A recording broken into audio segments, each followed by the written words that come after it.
லாக்டவுனுக்கு ஒரு 2, 3 இயர்ஸ் முன்னாடி, புதுசா நம்மட்ட யாராச்சும் பேச வந்தா, அவங்ககிட்ட கொஞ்சம் நல்லா பேசிட்டு, உங்க பேர் என்ன? என்ன பண்றீங்க? இதெல்லாம் கேட்டுட்டு, அதுக்கு அடுத்து வர முதல் கேள்வி, "நீங்க யார் ஃபேன் ப்ரோ? உங்களுக்கு விஜய் பிடிக்குமா? அஜித் பிடிக்குமா?" அப்படின்ற கேள்வி தான் வரும். அது இப்போ இவால்வ் ஆகி, "நீங்க அனிலா ஆமையா ப்ரோ?" அப்படின்னு வந்து நிக்குது. பட் கேள்வி ஒண்ணுதான். இதே கேள்வி ஜெனரேஷனா இருந்துச்சு அண்ட் இனிமேலும் இருக்கும். சோ அந்த காலத்துல எம்ஜிஆரா? சிவாஜியா? அதுக்கு அடுத்து ரஜினியா? கமலா? இப்போ அஜித்தா? விஜயா? தனுஷா? எஸ்டிஆரான்னு போய்க்கிட்டே இருக்கு. அந்த கேள்விலாம் கேட்கறதுக்கான காரணம் என்னவா இருக்கும்? இல்ல அது எதோட இன்ஃப்ளூயன்ஸ்னால அவங்களுக்கு அந்த கேள்வி கேட்க தோணுது? சிம்பிள். சினிமா இல்ல? அதாவது அந்த சினிமா அவங்களோட வாழ்க்கைய எந்த அளவுக்கு இன்ஃப்ளூயன்ஸ் ஆகியிருந்தா, அவங்க பேரு, நீங்க என்ன பண்றீங்க? ஏது பண்றீங்க? எல்லாம் கேட்டதுக்கு அடுத்த கேள்வியா, நீங்க யார் ஃபேன்னு கேட்பாங்க. சோ சினிமான்ற இன்ஃப்ளூயன்ஷியலான மீடியம் மக்கள் மனசுல எந்த அளவுக்கு இம்பாக்ட் ஆகியிருக்கு? அண்ட் என்னோட பெர்சனல் லைஃப்ல சினிமா எப்படி அஃபெக்ட் பண்ணியிருக்குன்றத நான் இந்த ஃபர்ஸ்ட் எபிசோட் ஆஃப் விஓவில நான் ஷேர் பண்ண போறேன்.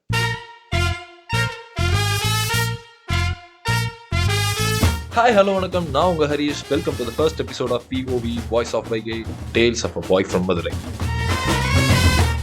இந்த பாட்காஸ்ட் நான் ஆரம்பிக்கணும்னு நினைச்சதுலேருந்து எனக்கு என்னோட ஃப்ரெண்ட்ஸ் நிறைய பேர் சப்போர்ட்டிவாக இருந்திருக்காங்க. ஸோ அவங்க எல்லாருக்குமே நான் அந்த இடத்துல நான் தேங்க்ஸ் சொல்லிக்கிறேன். Coming back to the topic. பொதுவாக ஒரு மாதத்துக்கு நம்ம எவ்வளோ படம் பார்ப்போம்? அதாவது சராசரியாக ஒரு மனுஷன் அவன் ஏற்கனவே பார்த்த படத்தை திரும்பி பார்த்தாலும் சரி, புதுசாக போய் ஒரு படத்தை பார்த்தாலும் சரி, ஒரு அப்ராக்சிமேட்டாக ஒரு 10 to 7 படம், ஆவரேஜாக ஒரு 10 வச்சுக்கலாம். முதல் ஏன் படம் பார்க்குறோம்? படம் பார்க்குறது வந்துட்டு ஒரு என்டர்டெயின்மெண்ட்காக பார்ப்போம். அதை தாண்டி சில படங்கள் நம்மளை என்டர்டெயின் பண்ணுறதையும் தாண்டி நம்மளை எஜுகேட் பண்ணும். பொதுவாக ரியல் டைம் ப்ராப்ளம்ஸ் வந்துட்டு சால்வ் பண்ணுறதுக்கு சினிமா நமக்கு சில விஷயங்கள் சொல்லிக் கொடுக்கும். நம்ம பாபநாசம் படத்தில் பார்த்த மாதிரியே அந்த சுவயம்பலிங்கம்ன்ற கேரக்டர் வந்துட்டு அவர் லைஃப்பில் ஃபேஸ் பண்ணுற அந்த ப்ராப்ளம்ஸை இப்படி ஓவர் கம் பண்ணுறதுக்குன்னு சினிமாலேருந்து நிறையா ரெஃபரன்ஸ் எடுத்து அதை டேக்கிள் பண்ணிட்டு போவாப்ல. முக்கியமான காரணம், இப்ப நான் சொன்ன 3 காரணத்தையும் தாண்டி ஒரு முக்கியமான காரணம் இருக்கு. என்னன்னா மென்டல் பீஸ் ரிஸ்டோரேஷன். ஸோ என்ன பொறுத்த வரைக்கும் இந்த என்டர்டெயின்மெண்ட் கத்துக்கிறது, அந்த ரியல் டைம் ப்ராப்ளம்ஸ்லாம் டேக்கிள் பண்றது எல்லாமே ஒரு கொஞ்சம் வருஷத்துக்கு முன்னாடி வரைக்கும் இருந்துச்சு. ஆனா அந்த டீனேஜ் லைஃப், அந்த அடல்ட்ஹுட் லைஃப்க்கு வரும்போது தான் சினிமாங்கிறது இதெல்லாம் தாண்டி நம்மளுக்கு ஒரு மென்டல் பீஸ் ரிஸ்டோரேஷன் எனக்கு புரிஞ்சுது. அதுவும் பர்டிகுலரா காலேஜ் வந்ததுக்கு அப்புறம் நமக்குன்னு இருக்கிற ஒரே ஒரு விஷயம் பாட்டும் சினிமாவும் மட்டும்தான். ஆக்சுவலா நமக்கு சினிமா இன்ஃப்ளூயன்ஸ் ஆகுறதுக்கான ஒரு 80 to 90% காரணமே பாட்டா தான் இருக்கும். எக்ஸாம்பிளுக்கு நான் பிறந்த வருஷம் கில்லி படம் ரிலீஸ் ஆகியிருந்துச்சு. அப்போ சன் மியூசிக்லாம் பாட்டு போடுவாங்க இல்லையா? அப்போ வந்துட்டு ஒரு தடவ அப்படி போடு பாட்டு வந்துட்டு டிவில போட்டுருந்துருக்காங்க. அப்போ என்ன தொட்டில்ல போட்டுருக்கிறப்போ, அந்த அப்படி போடு பாட்டுக்கு நான் துள்ளிட்டு இருப்பேன்னு என் பாட்டி, எங்க அம்மாலாம் சொல்லியிருக்காங்க. எனக்கு தெரியாது. பட் அவங்க சொல்லி நான் கேட்டுருக்கேன். இந்த மாரி இந்த பையன் அப்படி போடு பாட்டுக்கே அப்படி துள்ளிட்டு இருந்தான் அப்படின்ற மாரிலாம் சொல்லி நான் கேள்விப்பட்டுருக்கேன். அந்த அளவு ஒரு அணிலா இருந்திருக்கேன்றத தாண்டி, ஒரு பாட்டு கை குழந்தையில இருந்து குட்டி குழந்தை எல்லாருக்குமே, அந்த பாட்டு மூலியமா சினிமா உங்களுக்கு இன்ஃப்ளூயன்ஸ் ஆக ஆரம்பிக்குது. இப்போ ஒண்ணும் இல்ல. ஒரு வீட்டுக்கு நம்ம போறோம். அந்த வீட்ல ஒரு குழந்தை இருந்துச்சுன்னா, "வா மாமாவுக்கு பாட்டு பாடு. இந்த பாட்டுக்கு டான்ஸ் ஆடுவான். இந்த பாட்டுக்கு இது பண்ணுவான்." அப்படின்ட்டு அந்த பாட்ட போட்டுவுட்டே அவங்கள டான்ஸ் ஆட வச்சு நமக்கு வேடிக்கை காட்டிட்டு இருப்பாங்க.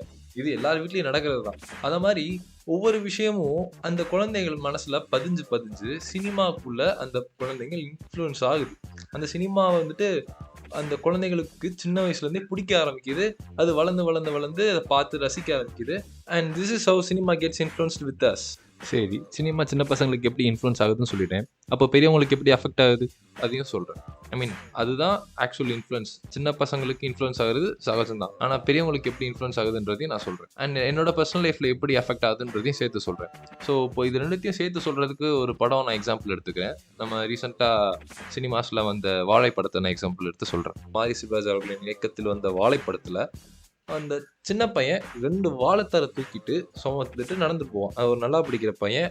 லீவ் டேஸ்ல அவங்க வீட்ல அவங்க அம்மா சொல்றத கேட்டு அவன் அந்த வேலைக்கு போவான். he will be forced obviously, but அவங்க சொல்றாங்க இவன் செஞ்சுதான் அவனும், குடும்பத்துல கஷ்டம், வேற வழி இல்ல. ஓகே, செய்யறான்.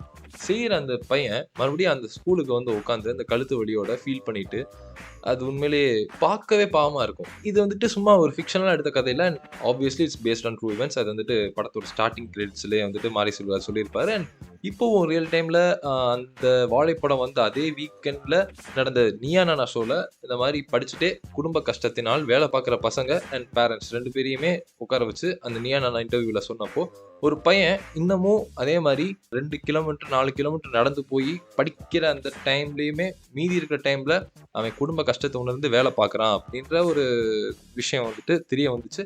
அண்ட் அதுக்கடுத்து நிறைய சமூக ஆர்வலர்கள் அந்த பசங்களுக்கு அந்த ஃபேமிலிக்கு தேவையானதெல்லாம் செஞ்சு கொடுத்தாங்க. ஆனா இதெல்லாம் பார்க்குறப்ப என் லைஃப்ல எப்படி எஃபெக்ட் ஆகுது?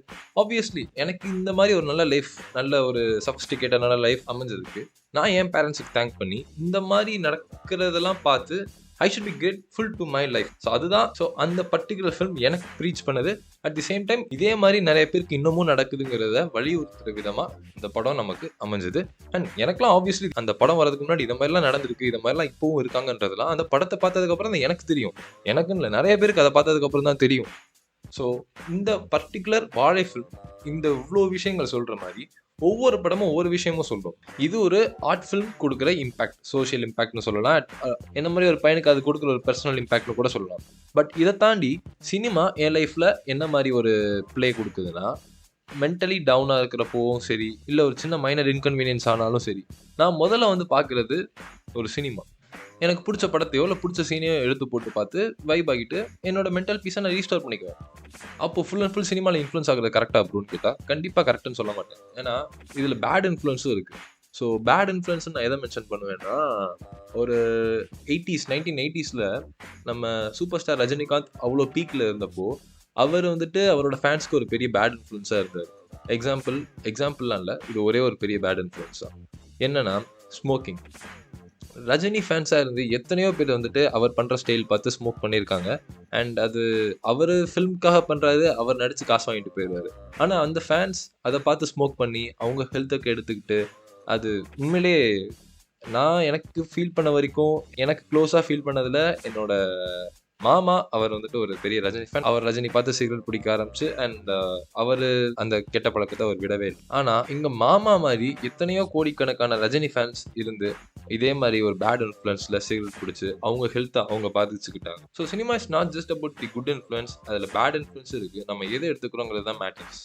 ஸோ ஃபைனலி இந்த வயசில் நான் சினிமாவில் அட்மையர் பண்ணி பார்க்குறேன் அப்படின்னா அது என்னோட ஒரு ஹாப்பினஸ், அதில் ஒரு டோபமைன் கிடைக்குதுன்னா அதை நான் பண்ணுவேன். அது என்னோட மென்டல் பீஸை ரீஸ்டோர் பண்ணுறதுக்காக நான் பார்ப்பேன். பட் அதுக்குன்னு நம்ம சினிமா மட்டும் பிடிச்சி உட்காந்துருக்க முடியாது. ஏன்னா நமக்கு அதுக்கடுத்து அதை தாண்டி நம்மளோட லைஃப்னு ஒன்று இருக்குது, நம்மளோட வேலைன்னு ஒன்று இருக்குது. அதெல்லாம் பார்த்து நம்ம லைஃப்பில் நம்மளோட கோல்னு ஒன்று இருக்குது. அந்த கோலை பார்த்து நம்ம போயிட்டே இருக்கணும். ஸோ சினிமாவை ஒரு என்டர்டைன்மெண்ட் மீடியமாக, அதை தாண்டி அதை ஒரு இன்ஃபர்டைன்மெண்ட் மீடியமாக வச்சுக்கிறத தவிர்த்து அதையே நம்ம ஃபுல் டைம் எடுத்து நம்மளால கேரி பண்ணி கொண்டு போகிறது it's not possible in real time.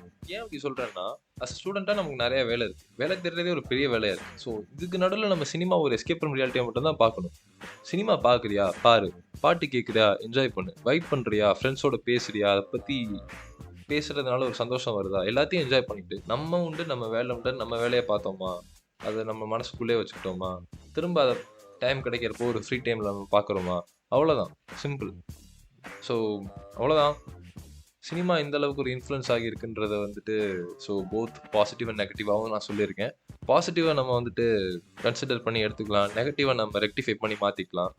So cinema ஒரு குட் இன்ஃப்ளூயன்ஸாகவும் இருக்கும், பேட் இன்ஃப்ளூயன்ஸாகவும் இருக்கும். அதில் நம்ம குட் இன்ஃப்ளூயன்ஸை மட்டும் நம்ம எடுத்துக்குவோம் அண்ட் ரொம்ப இன்ஃப்ளூயன்ஸ் ஆக வேண்டாம், அவ்வளோதான். So that's it guys. நான் உங்களை அடுத்த எபிசோடில் வேறு இன்னொரு நல்ல கண்டென்ட்டோட மீட் பண்ணுறேன். Until then, bye from Harish. See you soon.